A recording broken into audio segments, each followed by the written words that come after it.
So things have been crazy for me these past couple weeks, and I feel awful that I haven't had time to get new episodes ready for release. So for the past couple weeks, I've done rebroadcast, but this week's rebroadcast, I really want you to listen to. It's on feeling your baby move. And the reason I want you to listen to it is because there was a study from the UK that was recently published in JAMA that showed an increase in stillbirths during the pandemic. And one theory was perhaps infection with COVID, but other theories were that maybe women aren't going to the hospital with decreased fetal movement because of fear of COVID infection, or maybe with reduced prenatal visits, women aren't being screened as often for issues.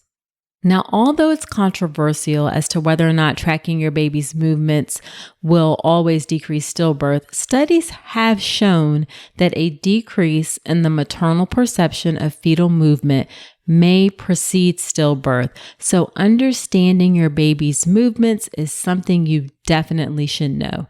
So check out this episode on feeling your baby move, and I will be back next week with a brand new episode.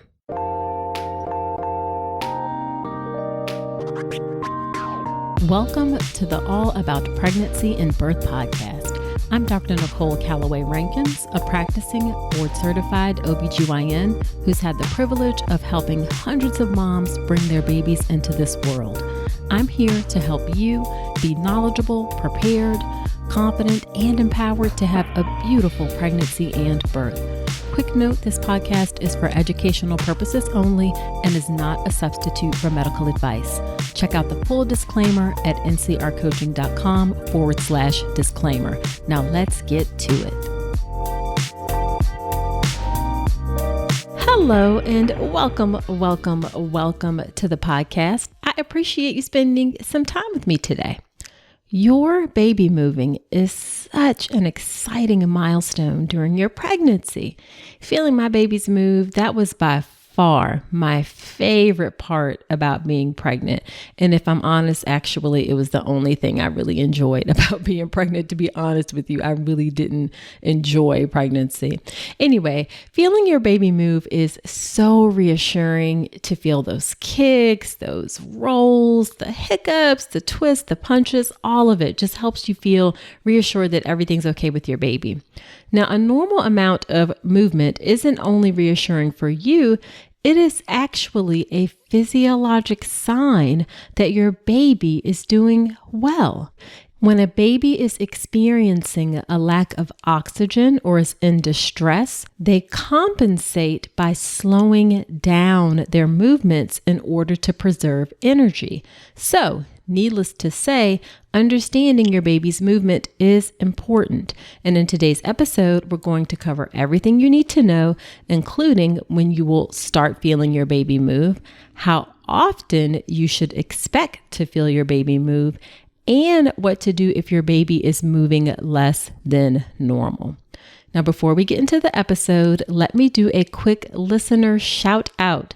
This is from Lovebug1179, and she left me, I always presume it's a she. I don't know. I don't know if any guys listen to the show, so I'm just going to say she. Anyway, she left me a review in iTunes that said, very knowledgeable and easy to follow.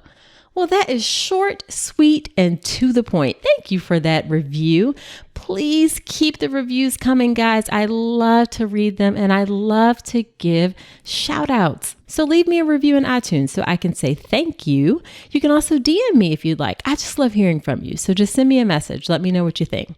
All right, so let's get to talking about feeling your baby move. As I said before, a normal amount of movement, it virtually ensures that your baby's doing well. Now, there's some other things that we can see on ultrasound that help us know that a baby's doing well. If a baby is breathing on ultrasound, and yes, actually babies practice breathing while they're inside your bellies. If we look at the amount of fluid around your baby on ultrasound, that is also reassuring. And the tone, meaning some movements that we see. So moving the arms, moving the legs, those things help us to know that a baby's doing well. But your baby moving is something that you can monitor, and you can do it, pretty much all the time. So how exactly is it that your baby's movement helps us to know that your baby is doing okay? Well, as I said, when your baby's in distress because of a decrease in oxygen, usually that's because there's some issue with the placenta. What babies do is when they experience a decrease in the amount of oxygen, they slow down their movements in order to compensate and save energy for the most vital functions in their bodies. It's the same thing that we do on the outside as grown adults. When we suffer from a lack of oxygen, we preserve oxygen for the most vital parts of our bodies, and babies do the same thing.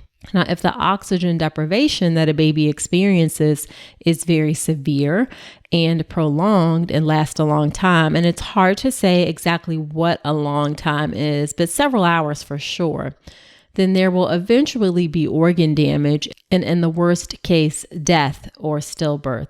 So the whole goal behind monitoring your baby's movement is to prevent organ damage and then that awful outcome of stillbirth.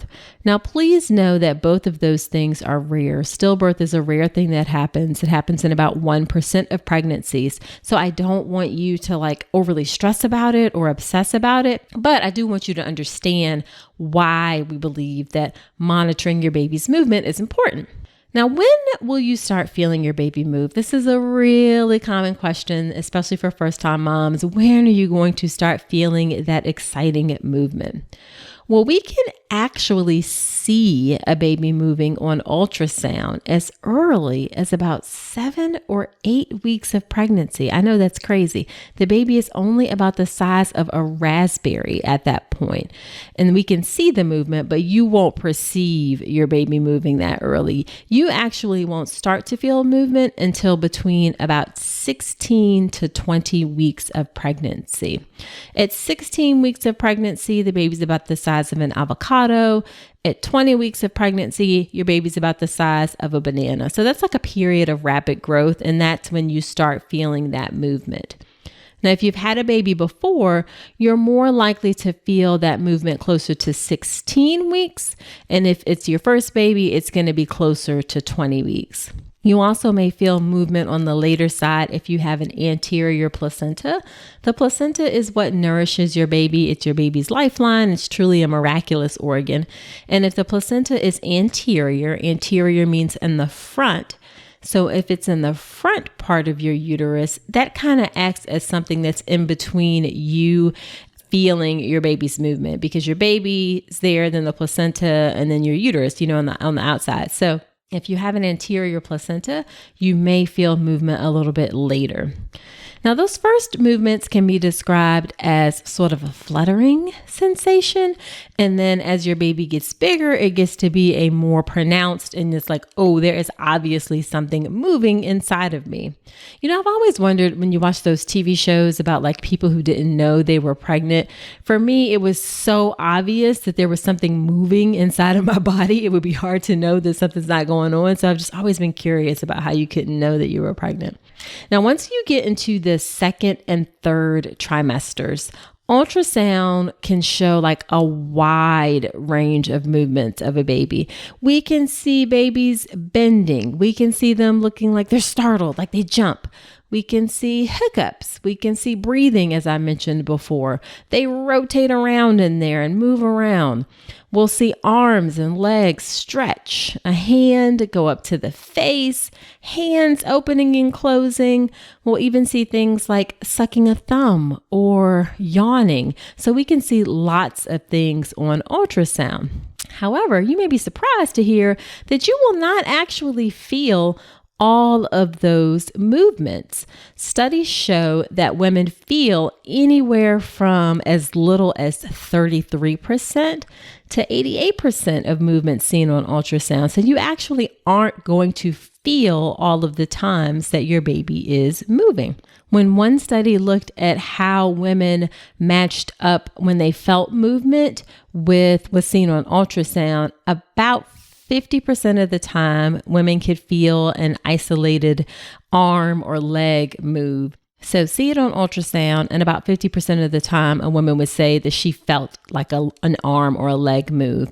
But when it was bigger movements, it makes sense that women felt it more. So if it was like a twist or a roll, then women felt that more. And in that case, if you see it on ultrasound, women felt it in about 80% of the time. Now, as far as how often you will feel your baby move, it really varies. The movement will vary depending on the time of day and how far along you are in your pregnancy. It tends to increase throughout the day and be at its highest at night, but everybody is a little bit different, and you'll come to know what your baby's normal movements feel like. Now, you will feel your baby move very consistently once you get into the third trimester, so 28 weeks and beyond. Between 20 and 28 weeks, things can kind of vary. Definitely by 26 or so weeks, you're going to start feeling regular movement for most women. But between 20 and 24 weeks, you may feel periods or days where you feel lots of movement, and then you may feel days where you don't feel much movement at all. A lot of women get concerned about that, but that is very, very common that between 20, 25, 26 weeks, you may not always feel movement consistently. The baby's still small and they may get in a position where you're just not perceiving the movement the way that you used to. So don't get super stressed out, especially between that 20 to 24 week range, if the movement sort of comes and goes. Also, as you get further along in your pregnancy, so on the flip side, that was just talking about the earlier part, that 20 to 24 weeks, but towards the end, so 37 weeks, 36, 37 weeks and beyond, your baby just has less room to move. So you'll feel movement, but it won't necessarily feel as strong just because they don't have the space to make those big movements like they used to. There is no universally accepted definition of what is considered a normal amount of movement. We can't say like you should feel at this time of day, this time of night.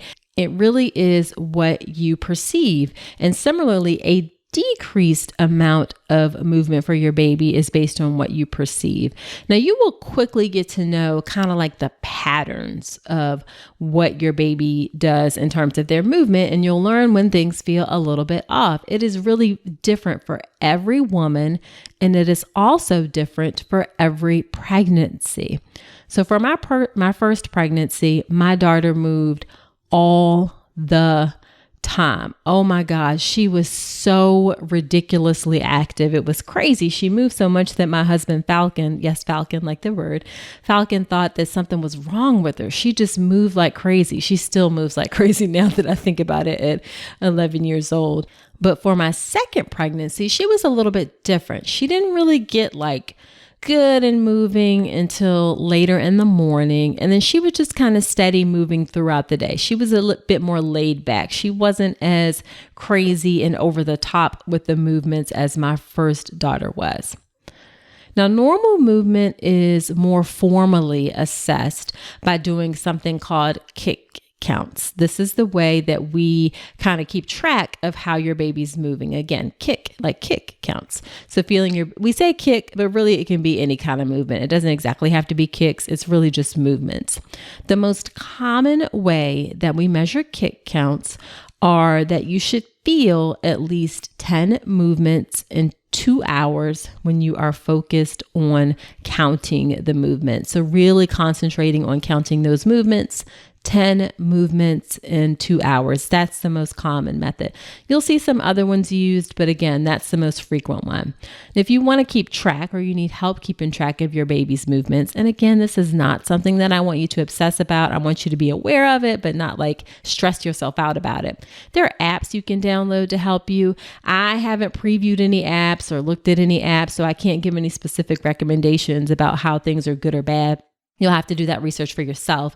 But if you search for kick counts wherever you get your apps in the App Store, then you'll find plenty of options for you there. Now, what should you do if you feel like your baby is not moving like normal? Well, at least 40% or so of women will become concerned at some point that their baby isn't moving as much, and one or more times during a pregnancy. But usually that concern is short-lived. And when you stop and you do the kit counts and you focus, you'll realize that your kit counts are okay and you won't need to contact your doctor. So even though it's really common that you'll get concerned about the movement, most of the time it resolves. And only about 15% of women will actually experience enough of a period of decreased movement for their baby that they need to call their doctor. Now, there are a couple other reasons other than a lack of oxygen that can cause a transient decrease in your baby moving. One common one is a fetal sleep cycle. So babies actually go to sleep. That is a very common and benign cause of not feeling your baby move as much. And your baby's sleep cycle can last for up to 40 minutes. So that's why we say you got to watch the baby's movement for a couple hours before you decide that it's truly decreased. Another thing that can affect how you feel your baby moving is you're just not perceiving it. Again, it may be that it's early in the pregnancy and you're just not feeling it as much. Extremes of amniotic fluid can cause you to not feel your baby move as much, even though we see it on ultrasound. So if you don't have as much fluid, then your baby may not have enough, space to move around. If you have a lot of fluid, then it acts as kind of a cushion. So you may not feel the movement as much. Sometimes if your baby is facing where their back is towards your front, so their feet and legs are pointing towards your back, you may not feel the movement as much. And again, that anterior placenta may decrease the amount that you feel movement. And then sometimes if you're just distracted, if you're going along, doing your thing, you're at work, you're shopping, whatever, you just aren't really paying full attention to it. So your baby may have been moving, but you just weren't focused on it. So that's why we say you really have to stop and focus for those 2 hours to count those 10 movements when you're concerned about decreased fetal movement. So if your baby isn't moving as much, the first thing I want you to do is drink or eat something sweet to try and stimulate your baby, wake your baby up. So some juice, a piece of candy, even a soda. That's not going to hurt you, one soda. And then concentrate on your baby moving. If you don't feel those 10 movements within 2 hours, then you do need to call your doctor for sure. And what she's going to do, she's probably going to tell you, if it's during the day, to come into the office or even the hospital for something called a non-stress test. It's where you get put on the monitor and your baby's heart rate is monitored for at least 20 minutes. A lot of offices have the ability to do that in their office, but if not, then they're going to send you to the hospital labor and delivery unit. We're also going to look over your history and the course of your pregnancy and your health history and everything and see if there are any risk factors for stillbirth. So if you have hypertension, if you have diabetes, those things can increase your risk for stillbirth. So we're going to look over everything really carefully because, again, we're trying to avoid that dreaded outcome of stillbirth. Now, the NST non-stress test alone is going to be reassuring more than 95% of the time. And during that time that you're on the NST, the vast majority of women will start to report, oh, now I'm feeling movement. So do not feel bad if you feel decreased movement, you don't get the 10 counts in 2 hours, and then you go and you get on an NST and you're like, all of a sudden the baby's moving and everything looks good. Do not feel bad. That's really common. That's actually what we want. We want you to start feeling your baby move and we want things to look good. So 95% of the time, the NST alone is going to be enough to reassure us that everything is okay. Now, if the NST is not reassuring, then we're going to go to the next step, which is ultrasound. We do something called a biophysical profile, where we look at your baby's movement by ultrasound, whether or not your baby is breathing, has tone, so moving some of the limbs and the fluid around the baby. We'll also check potentially for how your baby's growing to make sure that your baby's growing okay. Because if your baby's not growing okay, again, that's an indication that there may be issues with the placenta. So what happens if your baby's movement doesn't improve? So you're not feeling that the movement is getting better. If you're less than 37 weeks, then we're probably going to do closer monitoring, where we're going to test you a couple times a week, more frequent visits. You may even need to be in the hospital, depending on some other factors that we look at on ultrasound. If you're between 37 and 39 weeks, although 37 weeks is considered full term, that 37 to 39 is kind of early full term, and 39 is when we know babies are almost always okay being born, whereas between 37 and 39, they can have some issues if they're born a little bit early. Most don't, but it's possible. So we don't like to induce unless we have to before 39 weeks. But if you're not feeling your baby move or there's some other things that are concerning, we may recommend delivery, or you may fall into that closer monitoring category until you get to 39 weeks. Now, if you're 39 weeks and things don't look like they're improving, if the heart rate tracing isn't good, or if there's something on the ultrasound that's concerning, then absolutely we're going to recommend induction, because we know that baby is going to be better on the outside than in. All right, now just to close things out, there is a little bit of a caveat about monitoring your baby's movement. Truthfully, research actually hasn't conclusively shown that there's a benefit to monitoring for decreased fetal movement, that it actually decreases the risk of stillbirth. It's not really clear why that's the case. Part of it is because stillbirth is a very rare thing. So in order to study whether or not movement affects that, you have to study thousands and thousands and thousands of women. So that's a really big deal to do. There is research being done to help determine if monitoring your baby's movement is useful. But if you happen to Google, if you're a research kind of person and look for studies, there actually isn't a lot out there. However, in the meantime, recommendations remain the same. Despite the lack of research, we know that common sense, kind of tells us that we know that if your baby is suffering from a lack of oxygen, they decrease their movement. So we just want to be mindful of that, and you really want to keep track of the movement. Again, not stress over it, not obsess over it, but be mindful of your baby moving. So to summarize, you are going to start feeling your baby move between about 16 to 20 weeks. If it's your first baby, it'll be closer to 20 weeks. If it's not your first baby, it'll be closer to 16. Normal movement will vary between each pregnancy and each woman, and you will quickly learn what feels normal for you. By the third trimester or 28 weeks, you'll definitely feel movement on a more regular basis. Between that 20 and 25-ish weeks or so, it may kind of come and go. You may have days even where you don't feel the movement as much, and that's perfectly normal. If you don't feel your baby move like normal, especially after 28 weeks in the third trimester, then drink something sweet, focus. Do your kick counts. You want to see if you can feel 10 movements in 2 hours when you're truly focused on counting. And if you don't hit that 10, then definitely call your doctor. If you don't get a response from your doctor, then just go to the hospital to be evaluated. Okay, so that's it for this episode. What has your experience been with feeling your baby move? Let me know in the podcast community Facebook group. It's called All About Pregnancy and Birth Podcast Community. And if you're not already a part of it, the link is in the show notes so you can come on in and join us. Now be sure to subscribe to the podcast in iTunes or wherever you listen to podcasts. And if you feel so inclined, I'd really appreciate you leaving an honest review in iTunes. It helps other women find my show. And like I said, I love to give people listener shout outs and say thank you for listening.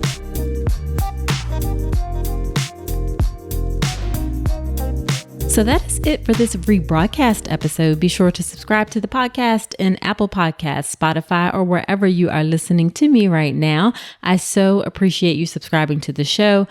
And I also appreciate you leaving a review in Apple Podcast. When you do that, it helps the show to grow, helps other women find the show, and I give shout outs on future episodes from those reviews. Also, don't forget that in addition to this podcast, I have lots more resources available to help you.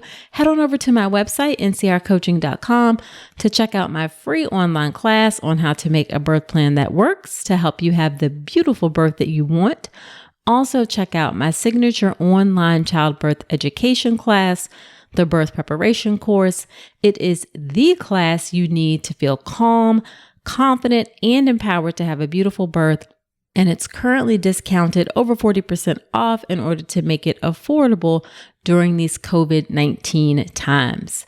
Now, next week on the podcast, it is a birth story episode, and it is a really special one. So do come on back next week. And until then, I wish you a beautiful pregnancy and birth. Thanks so much for listening to this episode of the All About Pregnancy and Birth podcast. Head to my website, ncrcoaching.com, to get even more great info, including free downloadable resources on how to manage pain in labor and warning signs to look out for after birth. You'll also find information on my free online class on how to make a birth plan, as well as everything you need to know about the birth preparation course.